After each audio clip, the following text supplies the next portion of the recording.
Monsieur le Président, Mesdames et Messieurs, un mouvement migratoire s'est opéré dans cette salle. Vous étiez beaucoup plus nombreux ce matin, mais je m'y attendais et je ne suis donc pas surpris. Le titre qui m'a été proposé ou imposé est stupide et j'ai donc changé. J'ai dit à Alfred Spira que je ne voulais pas traiter la santé des migrants. Je voulais traiter migration et santé.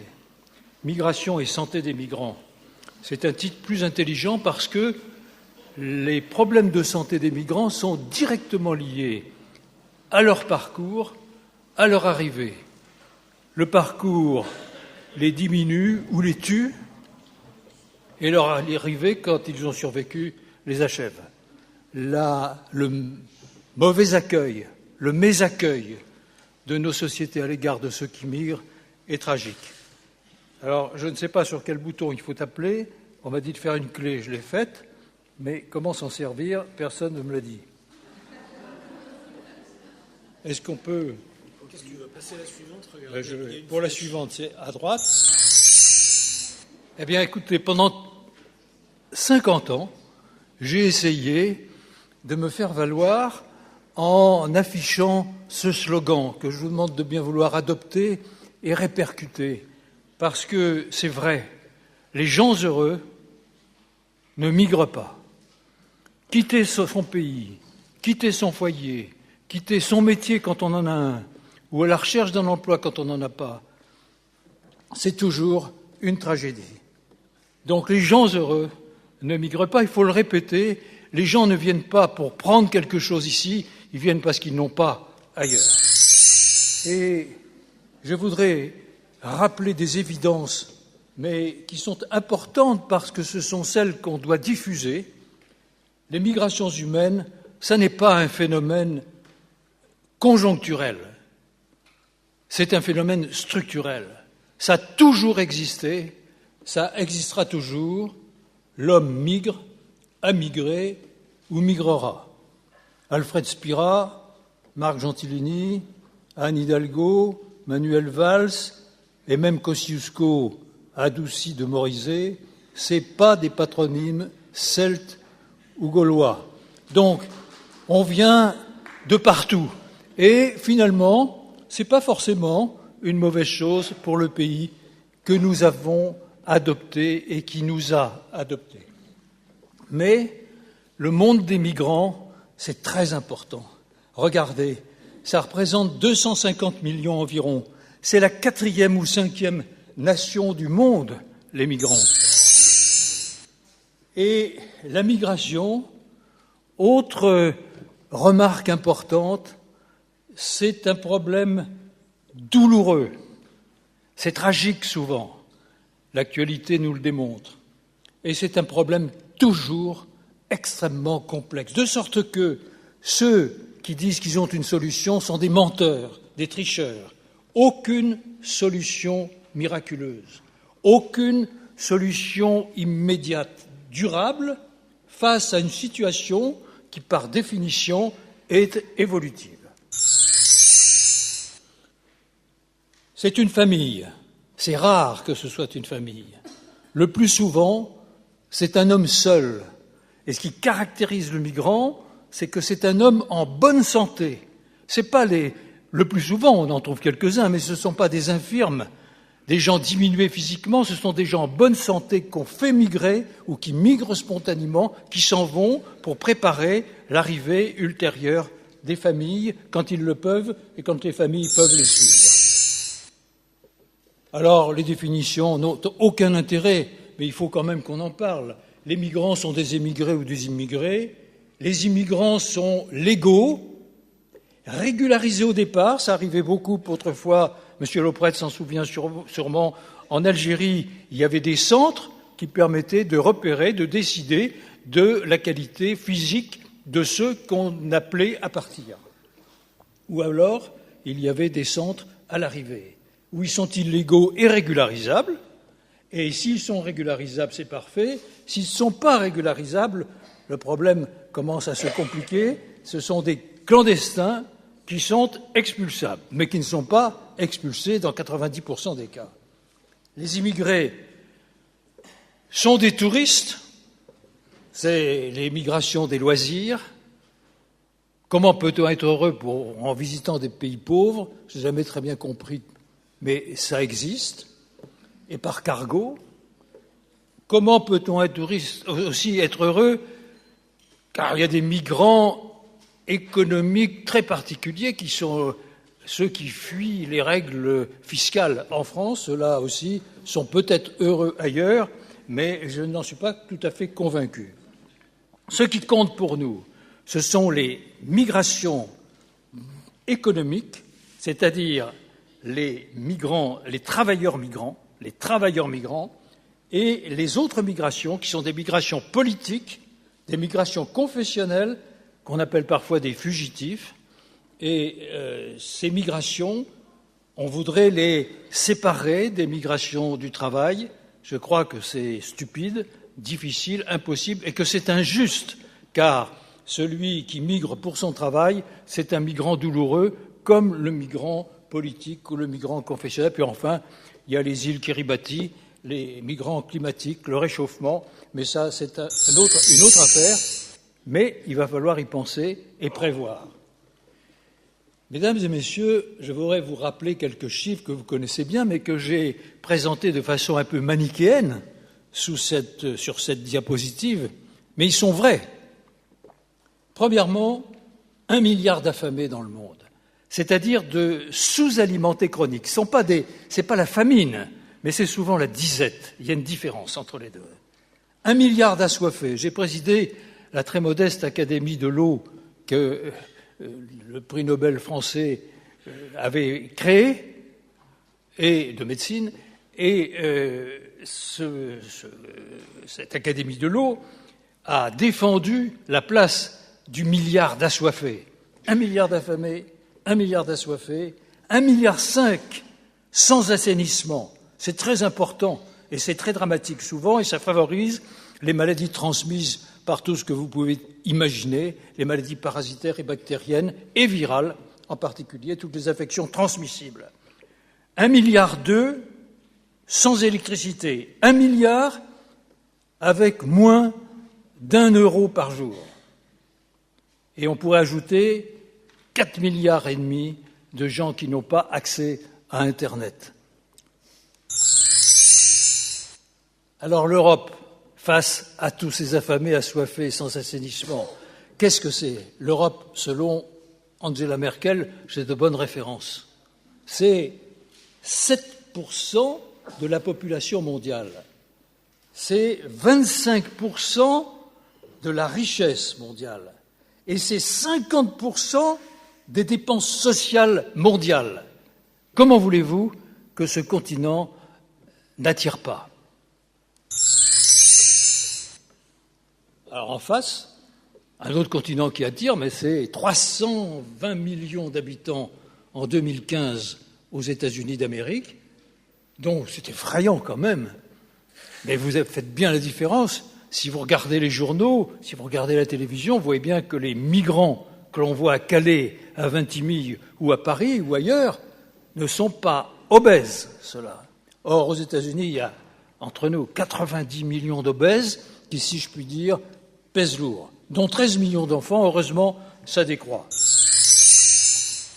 Le monde arabe, je ne parle pas du monde musulman, je parle du monde arabe, 5% de la population mondiale, et il a produit 12,5 millions de réfugiés entre 1915 et 2015.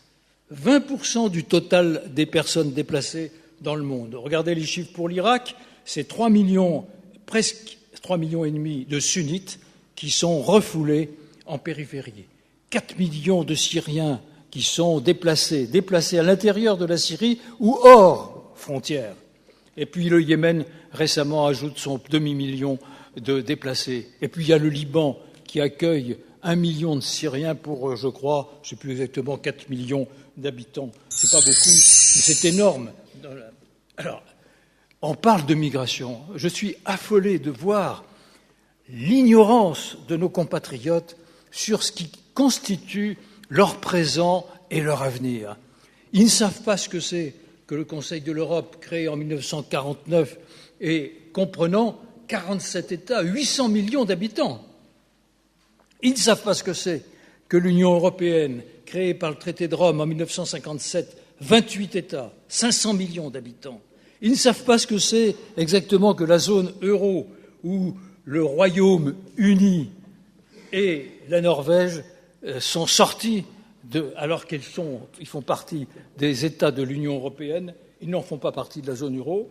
Mais c'est surtout, cette diapositive est là pour vous rappeler ce qu'est l'espace Schengen, qui est au cœur du débat actuel sur la migration. L'espace Schengen, c'est ce qui apparaît en violet sur cette image. Ni l'Angleterre, ni l'Irlande ne font partie de l'espace Schengen. Imaginez ce qui se passe à Calais face à cet espace Schengen confronté au passage de l'autre côté de la Manche.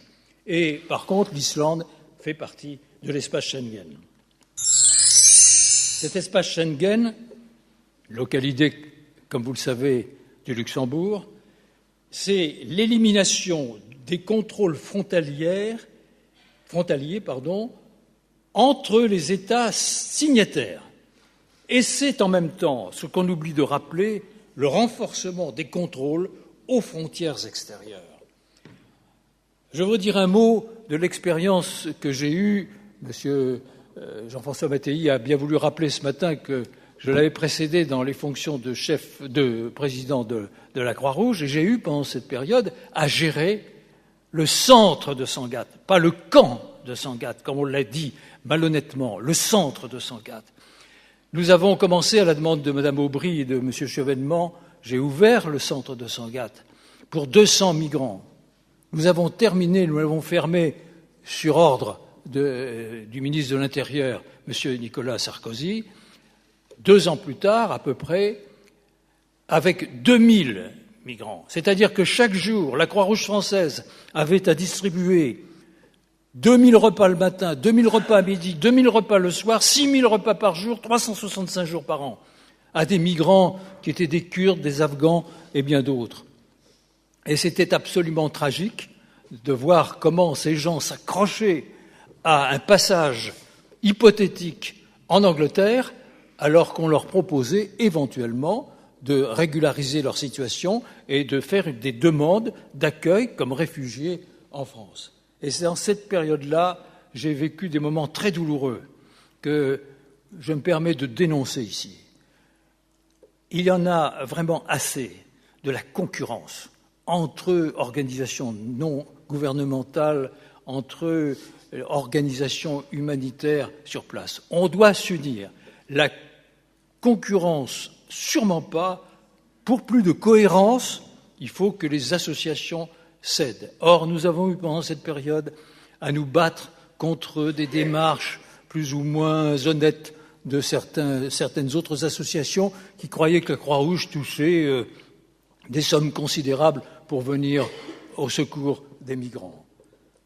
2003, alors avec le ministre de l'Intérieur, il m'a emmené en Angleterre voir le ministre de l'Intérieur pour conclure des accords. On devait conclure des accords efficaces pour empêcher le passage des demandeurs d'asile en Angleterre, et ça n'a pas marché. Ça n'a pas marché. Il y a eu les accords du Touquet en 2003 pour la fermeture du centre, que tous les hommes politiques, de droite, de gauche, du centre, d'en haut, d'en bas, tous réclamaient la fermeture de Sangatte. Ça n'a rien arrangé. On s'est retrouvé avec des gens qui ont migré tout le long de la côte et qui ont vécu dans des situations dramatiques. Des jungles, comme on dit, ont été créées et on a tenté d'y mettre fin sans succès. Et puis je voudrais rappeler ce qui compte actuellement aussi, c'est l'agence Frontex. Frontex, c'est la coordination de la lutte contre l'immigration entre les membres de l'espace Schengen et le contrôle renforcé aux frontières de l'espace Schengen. C'est pour ça que certains États d'Europe centrale qui ont décidé de fermer leurs frontières ne sont pas en dehors des règles de Schengen. Et c'est pour ça que Mme Angela Merkel, quand elle a décidé de mettre un terme au passage ou de freiner, est encore dans le cadre de l'espace Schengen. Ici, vous avez en haut l'Angleterre, j'ai fait volontairement petite, et ici, Maroc, Algérie, Tunisie, une vague migratoire, comme on dit, vers la France. Mais avant, il y avait eu le Portugal, l'Espagne et l'Italie qui avaient causé moins de problèmes pour des raisons culturelles et confessionnelles. Mais les Allemands, depuis très longtemps, s'acoquinent avec les Turcs et il y a une immigration turque importante qu'il faut connaître parce que celle qui survient aujourd'hui de la part de cette région du monde fait suite à celle qui l'a précédée avec les Turcs. Et puis parce que les Turcs, pendant la guerre de 14, étaient les alliés des Allemands et qu'il en restait quelque chose. Mais nous, sur l'image suivante, je voudrais appeler, dans le service dont j'ai eu la charge pendant 30 ans à la Pitié-Salpêtrière, l'immigration d'Europe de l'Ouest était très importante. Et cette immigration du carré, du quadrilatère entre Célibabi, Yélimané, Caille et Bakel nous a fourni beaucoup de patients, toute la vallée du fleuve également, les Saracolais ou Soninké, les Toucouleurs, les Bambara qui partaient, et les Wolofs et les Diola de Ziguinchor du sud du Sénégal. Avec une pathologie très particulière sur laquelle je reviendrai. Et aujourd'hui, qu'est-ce que c'est ? C'est ça, la réalité de l'immigration en France et dans l'Europe. C'est des gens qui viennent au niveau des détroits. Cette pathologie, en quelque sorte, de l'immigration, on la retrouve là dans les enclaves espagnoles sur la côte marocaine, à Ceuta et Melilla, et on la retrouve au niveau de l'île de Lampedusa. Quand j'ai voulu mettre l'île de Lampedusa dans un livre, on m'a dit « qu'est-ce que c'est que ça ?» Mais Lampedusa, c'est très important, c'est un relais. C'était aussi le lieu où les gens riches, les fils riches de Libye allaient passer leur week-end et se droguer et se shooter très largement. Et puis il y a Bari,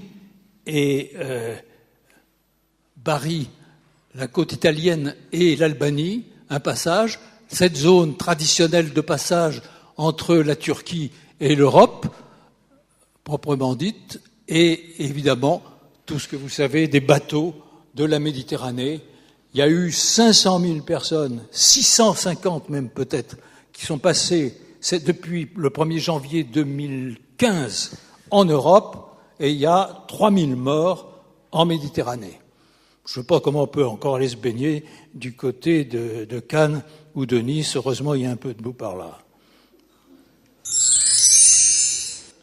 Alors, je voudrais rappeler à M. Lauprêtre quelque chose qu'il connaît bien, même un peu mieux que moi, puisque, nous le rappelions tout à l'heure, vous avez, je crois, 3 ans de plus que moi, quand même. Ça compte. Bon. Du côté de Rivesaltes. Non, alors je me trompe. C'est infernal, ce truc. Voilà, Rivesaltes. Alors, je vais vous montrer. Rivesaltes, c'est ici. Ce camp de Rivesaltes, du sud de la France, qui a hébergé des réfugiés espagnols du temps du Front populaire. Pas très ouvert. Léon Blum était ouvert à une intervention en Espagne pour les Républicains. Mais il avait peur d'avoir tout le cabinet contre lui et d'être bousculé, de perdre la présidence du gouvernement. Ensuite, Daladier a eu une phrase extraordinaire, il en a eu d'autres après, mais il a dit « je ne les interne pas, je les concentre ». Il a concentré les gens à Rivesaltes, d'où le nom des camps de concentration. C'est parti de là, en partie. Donc c'est important que j'évoque Rivesaltes dans cette histoire. Et ensuite, d'autres ont été accueillis, et les harkis, tant méprisés, tant abandonnés, ont été aussi accueillis en partie ici. Alors, Rivesaltes en bas et Calais en haut. Et vous voyez ici la ville de Sangatte, la petite ville de Sangatte, là où nous étions, un peu par là, et c'est pas loin de Calais, ça doit faire une vingtaine de kilomètres à peu près.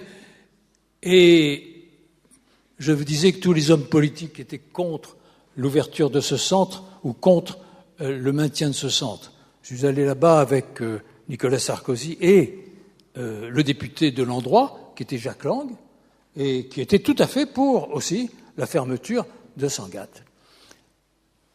La suivante. Alors, je ne sais plus ce qu'on a dit ce matin, mais je voudrais vous dire avec suffisance, et vous me le pardonnerez, qu'en 1968, j'ai créé le comité médical et médico-social d'aide aux migrants qui siégeait 23 rue du Louvre. Alors, je ne sais pas s'il existe encore quelque chose, je l'ai présidé 10 ans, et je sais qu'on a essayé d'appeler l'attention des pouvoirs publics sur la santé des migrants. Un directeur des affaires médicales de l'assistance publique, un directeur général de la santé m'ont fait cette réflexion suivante: Monsieur Gentilini, votre salle d'attente est trop noire. C'est assez surprenant à entendre, et on ne voit pas très bien comment on peut faire, mais c'est ce que je rapporte, c'est pas dans les circonstances actuelles, c'est vrai, ce qui dénote bien l'état d'esprit de l'époque vis-à-vis des migrants et même de leur santé. La première fois que j'ai pris la parole à cette tribune, c'était en 1962, avec mon maître Lucien Braumt à l'époque, qui m'avait fait visiter tous les foyers de la Seine-Saint-Denis de migrants. Je suis descendu dans les trappes des tauliers, des tenanciers de bars. Il y avait le rythme des 3-8 de l'industrie qui était transplanté au dortoir du dessous, et il y avait ils récoltaient 3 fois le prix d'un lit par jour. C'était épouvantable, et on comprend comment un certain nombre d'affections ont été possibles et ont diffusé rapidement. Je voudrais simplement dire que l'histoire ne commence pas avec nous. Il y a longtemps, le CICR, le Comité international de la Croix-Rouge, s'est occupé des migrants très vite. En 1919, la Fédération des sociétés de Croix-Rouge et de Croissant-Rouge également. Et l'une des caractéristiques de la Croix-Rouge, du mouvement Croix-Rouge, c'est le rétablissement des relations des migrants avec leurs familles. C'est peut-être une spécificité qui dépasse l'alimentaire et le vestiaire. En 1919 également, l'Organisation internationale du travail est créée et aura un rôle à jouer. L'UNICEF en 1946 pour les enfants, l'OMS et ses carences en 1948 et en 1951, le Haut Commissariat des Nations Unies pour les réfugiés. Ils étaient 32 à la création. Et ils sont actuellement près de 10 000. Alors on peut dire c'est l'inflation des fonctionnaires, mais c'est aussi rendre compte de l'importance du problème. Et ils n'y parviennent pas. Évidemment, il y a de très nombreuses organisations non gouvernementales, dont le Secours populaire et d'autres associations, dont le Médecins du Monde, qui fait un travail important actuellement dans la région de Calais. Alors ce que je vous rappelle, je m'excuse auprès des travailleurs sociaux qui sont dans cette salle, mais peut-être que ces notions ne sont pas suffisamment connues. Il y a eu l'OFPRA, l'Office français pour l'accueil des demandeurs d'asile, qui a été créé en 1952. Quand l'OFPRA refuse le statut de réfugié, le réfugié peut faire appel à la Cour nationale des demandeurs d'asile, CNDA, créée la même année. Je rappelle l'importance de la Sonacotra, créée en 1956 pour l'hébergement des travailleurs migrants et donc pour une grande partie de leur santé. Je rappelle la création de France Terre d'Asile en 1971 qui a donné du fil à retordre à la direction des populations et des migrations. Il y a eu des tensions, il en existe encore. Le CADA, la création des CADA, des centres d'accueil des demandeurs d'asile, en 1991. L'ADOMA, ça veut dire pour la maison, en 2007, qui a remplacé la Sonacotra. Et les hotspots, 2015, ces points chauds, qui sont créés et qu'on voudrait implanter en particulier en Turquie pour contrôler l'accueil et faire les demandes d'asile avant l'entrée dans la zone Schengen. Alors j'en viens... Oui, parce que je suis trop long. Eh bien, tu vas voir, je vais rattraper le temps perdu, ça va aller très vite. Suivante. Quelques images qui surprenaient.